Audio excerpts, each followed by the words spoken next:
plants, which are among the most expensive thing, and bridges. You saw the bridge. The bridge went. We were very close to a deal.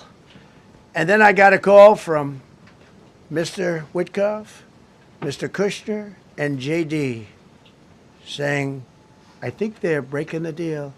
I said, tell them that's okay. Don't worry about it. But tell them to look out their window and watch. And within 45 minutes, I gave the order to knock out the biggest bridge. I gave the order, knock out the biggest bridge in, I believe, the Middle East, but the biggest bridge in Iran. And within 10 minutes after I gave that order, that bridge was over. So do I want to do that? No. Do I want to destroy their infrastructure? No. It will take them 100 years to rebuild. Right now, if we left today, it would take them 20 years to rebuild their country, and it would never be as good as it was. And the only way they're going to be able to rebuild their country is to utilize the genius of the United States of America. You voiced your displeasure with NATO in the past. Is there a danger to the U.S. not being the de facto of the leader of the alliance, and then other powers within the alliance then getting the decision making when it comes to wars and nuclear weapons? No, it's not a danger. Look, we went to NATO. I didn't ask very strongly. I just said, hey, if you want to help, great. No, we will not help. I said, that's all right. You don't want to help? Because I've always said NATO's a paper tiger. See, NATO's a paper tiger. Putin's not afraid of NATO. Putin's afraid of us, very afraid of us. And he's explained it to me a lot of times. I got to know him very well. I know him very well. NATO's a paper tiger. NATO is us. And when we needed them, we didn't need them, by the way. We didn't need them, obviously, because they haven't helped at all. Just the opposite. They've actually gone out of their way not to help. They didn't even want to give us landing strips. Think of it. And it's not just NATO. You know who else didn't help us? South Korea didn't help us. You know who else didn't help us? Australia didn't help us. You know who else didn't help us? Japan. We've got 50,000 soldiers in Japan to protect them from North Korea. We have 45,000 soldiers in South Korea to protect us from Kim Jong-un, who I get along with very well, as you know. Do you notice he said very nice things about me? He used to call Joe Biden a mentally retarded person, okay? So don't tell me about your stuff. Joe Biden, he said he's a mentally retarded person. He was so nasty to Joe Biden. It was terrible. But to me, he likes Trump. And do you notice how nice things are with North Korea? It's very nice. But we have 45,000 people, soldiers, in harm's way, right next to Kim Jong-un with a lot of nuclear weapons. 45, which should have never happened if a certain president, I'm not going to mention this president because I happen to like him, believe it or not, but if a certain president did his job, Kim Jong-un would not have nuclear weapons right now. But they're all afraid to do their job properly. But just to conclude and just to finish, Japan didn't help us, Australia didn't help us, South Korea didn't help us, and then you get to NATO. NATO didn't help us. There were some countries that did. Now, countries that have been good, now you could also say they're got to be a little bit more involved because they're in the territory, but Saudi Arabia has been excellent. Qatar has been excellent. UAE has been excellent. Bahrain, Kuwait. I mean, Kuwait did shoot down 3 of our planes. The only planes, really, that we lost with friendly fire, they call it. I call it unfriendly fire. They unfortunately didn't know how to use our great Patriots. The pilot said, what kind of a missile's coming at us? Patriot. Boom, they got out. Because they know a Patriot never misses. So they had beautiful Patriots. There were planes heading in their direction. Unfortunately, they decided to shoot those planes. They were our planes. So, NATO is a paper tiger. Now, he's coming to see me on Wednesday, as you know. He's a wonderful guy. Secretary General is great. And Mark Rutte, he's a great person, but he's got... And it all began with, if you want to know the truth, Greenland. We want Greenland. They don't want to give it to us, and I said, bye-bye. Okay, thank you very much, everybody.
Oh, thank you, Lee.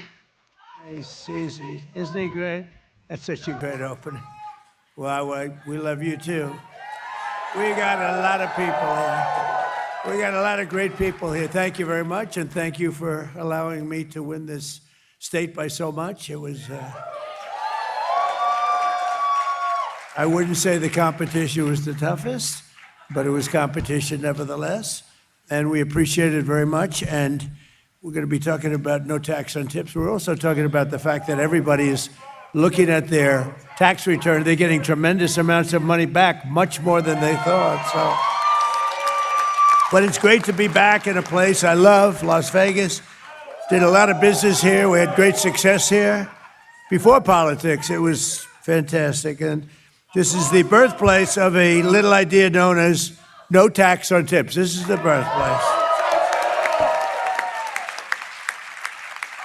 A young waitress came up to me during dinner and she said, "Sir, we should have no tax on tips." I said, "What?" Say it again. "We should have no tax on tips." I said, "That's the greatest thing I've ever heard." I walked outside to the fake news media. I say, "Ladies and gentlemen, there will be no tax on tips." That was it. It was not an expensive consultant. Las Vegas is the home of the largest concentration of tipped workers anywhere in the country, anywhere in the world, actually.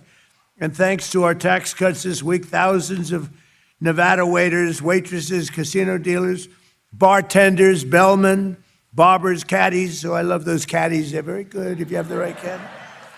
And valets receive the biggest tax refunds of their entire lives, and you see it. And I just want to say, you're welcome. You're welcome. No, it's all over. There's so many, even in the fake news, where they have these different. You always want to watch the enemy a little bit. You don't want to watch too much. You want to find out where they're coming from, and they come from dark places. But even there, people are saying, "Wow, this is really amazing." It's a great, big, beautiful bill that came in, and we should call it the great, big, beautiful tax cut bill, because that's really what it is. Other things also, but regulations. But it's really, the tax cuts are enormous. So. It's just such an honor. I want to thank Secretary of Treasury Scott Bessent for joining us. Scott, he's become a big star. He walks down the street and the people are screaming, "Scott, Scott, can we have your autograph?" I mean, what I did, I created a monster. He's a monster now. That's terrible, but he's doing a great job. Along with Senator, oh, look at Tommy. Where's Tommy Tuberville? Where's Tommy Tuberville? Tommy, the great Tommy Tuberville, Senator from Alabama. Thank you, Tommy. Nevada Lieutenant Governor Stavros Anthony. Thank you, Stavros. Clark County Commissioner April Becker. April. Thank you, April. Thank you very much. State Senator Carrie Buck. Thank you. Thank you, Carrie. Assemblywoman Lisa Cole. Lisa, thank you. We have a lot of power here today, huh? This is big stuff. And many others. We have a lot of people out there. I better not name them all because, we're in all these. Look at all the television back there. Isn't that terrible? So much. Last summer, thanks to our Republican majorities in the House and Senate, I signed the great, big, beautiful bill, the largest tax cuts and many other things for working families in the history of our country. It was actually, we added about 19 different bills. We were going to do one at a time or maybe two or three, but I said, let's just do them all at one time. And thank goodness we did, because the Republicans are out there fighting hard for a lot of good things, like no men and women's sports, like no open borders. We have the safest border we've ever had. We have the safest communities. We have the best records.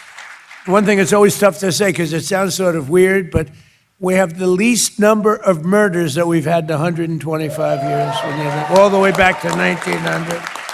Doesn't sound nice, There's no nice way of saying that, but it's back to 1900.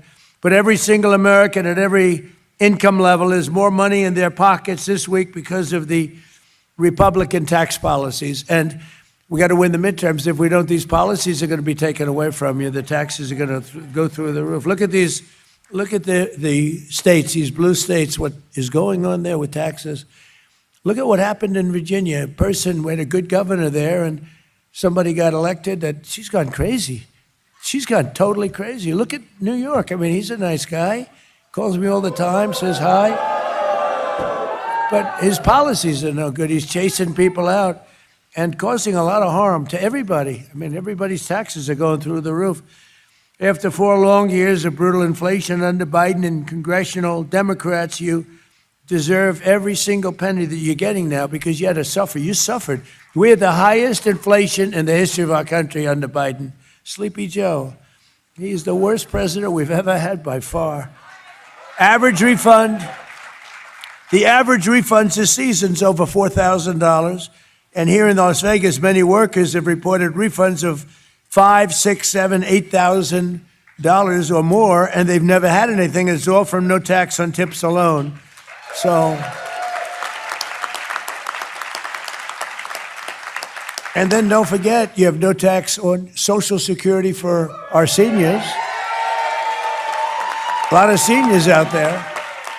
And you have no tax on overtime. You know, this state covers them all. You have the seniors, you have the overtime, but you have no tax on overtime. You have no tax on tips, and you have no tax, think of it, Social Security. So those 3 things. And, you know, one other thing that we have that nobody talks about, but we've done a lot in the bill. If you have a small business or if you have a farm, you have no inheritance tax. You have no death tax. It's a big thing. You know, people go out and they would borrow money, especially the farmers. I mean, they go out and they leave their farm, and the farm is valuable, but not a lot of cash. They live good. They wouldn't trade anytime. And they go out and they get a bill for taxes for the farm. The parents leave the farm to the children. The children go to the bank. They borrow a lot of money. They mortgage up the farm, and they end up losing the farm. They go bankrupt. They commit suicide in many. It's a horrible thing that went on. You have no death taxes now. You have no inheritance taxes. And seeing his take-home pay skyrocket, a bellman at the nearby Paris hotel reportedly said words that no one has ever uttered before. God bless the IRS. Can you believe it? I've never heard that before. We have to patent that. We have to do something. Earlier this week at the White House, I met a wonderful woman named Sharon Simmons, a grandmother driving DoorDash to help support her husband's cancer treatment. She's got serious cancer. She's going to be okay, I think. Sharon delivered McDonald's to the Oval Office. It was a little bit of a, to be honest, it was a little tacky. They come up with these crazy ideas like McDonald's, although that was the biggest ever on Google. They say #1 ever. And the garbage truck. I mean, we do these things in politics. They're a little embarrassing. They're a little tiny embarrassing, but we do them, and you win by landslides. It's one of the. So we got to keep doing them. No, we got to knock on the Oval Office door. This did not happen. That's the first maybe in the history of the Oval Office. And it was a very beautiful woman standing there with 2 big bags of McDonald's hamburgers. And I say, is this really believable? I said, but the point of it was she made $11,000 that she had no idea was coming. And it was really great. It turned out to be really great. So as part of our tax cuts, we also included no tax on overtime. And, one of the things, though, that I think is so great, we have something that's never happened before. It was an idea that I thought up. I went to Scott. I went to some of our people. So when rich people do something, they always look for deductions, right? It's always deductions. They have deductions and everything. And middle class and middle income people, poorer people, they don't get they don't think in terms of deductions. So I said, you buy a car that's American made, give a deduction on the interest you pay on the loan that you used to buy the car. And everyone said, oh, that's good. It sounds simple, but it's never been done before. And you have that too. So when you go out and you take a loan on your car, you deduct the interest. It's a big deal for people. Never happened before. You would think it was sort of basic. I thought it was so brilliant when I thought it. But the truth is, it never happened before. And nobody mentions it, but it's a very big factor. And it's having a huge impact on our car companies, which are expanding like never before. We're selling more cars now. A lot of it has to do with tariffs. You pay no tariffs if you come here. If you don't come here, you pay a lot of tariffs, and we're raising those tariffs very soon. And not on you, it's on people from the outside that don't build their plants here. We have now hundreds of billions. We have actually $18 trillion being invested in the United States because of a lot of reasons, but because of tariffs. Because of tariffs. If they sell their product into our country, they have to pay tariffs. If they make that same product here, they don't. So they're coming in, I'll tell you, pharmaceutical companies are coming in at levels that nobody's ever seen. We're having our drugs made here, our prescription drugs are being made here, which is something that's very important. So our tax cut for overtime workers have already been claimed by more than 26 million Americans, and America's finally had the president, the kind of president who believes in them. I believe in rewarding you for the great work you've done, the great job you've done, and for having to suffer for 4 years of embarrassment. Our country was an embarrassment. Our country, a year ago, our country was an embarrassment, and all over the world they laughed at us, and they don't laugh anymore. They are not laughing. They're not laughing anymore. I don't think anybody. Just ask those. I don't want to be a wise guy. I don't want to speak too soon, but we do very well. You notice that we're doing very well, and I will say the war in Iran is going along swimmingly. We can do whatever we want, and it should be ending pretty soon. It was perfect. I mean, it's perfect. It was the power we have, our military. We have the most powerful military anywhere in the world. I built it 4 years, my first 4 years. And we're still building it. We're building it. We have the best military. We have the best equipment in the world, the best rockets and anti-rockets. You know, if you look at the way we shoot, you know, we had 111 rockets shot at one of our ships. I won't name the ship, but it was a beauty. And out of the 111 rockets shot, all 111 rockets, and these things move at about 3,000 miles an hour. You know, it's not like, oh, gee, we have plenty of time to think about it. Every single one of them, 111, were all shot down. Think of that. Shot down. They're laying at the bottom of the sea. So needless to say, it was a ship that they were shooting at. But we've had it. We had 101. We had 101, and then 2 days later, we had 111. Every one of them was hit. That's the equipment that we have is incredible. There's never been anything like it. So in addition to no tax on Social Security, over 51 million seniors now pay. Seniors are loving me, and I love them. Of course, I'm not a senior, so I cater to the seniors, but I don't happen to be a senior myself. Thank you very much. Over 51 million seniors now pay zero federal tax on Social Security income. 51 million. And they never saw that happening. And when I went to him and I said, how much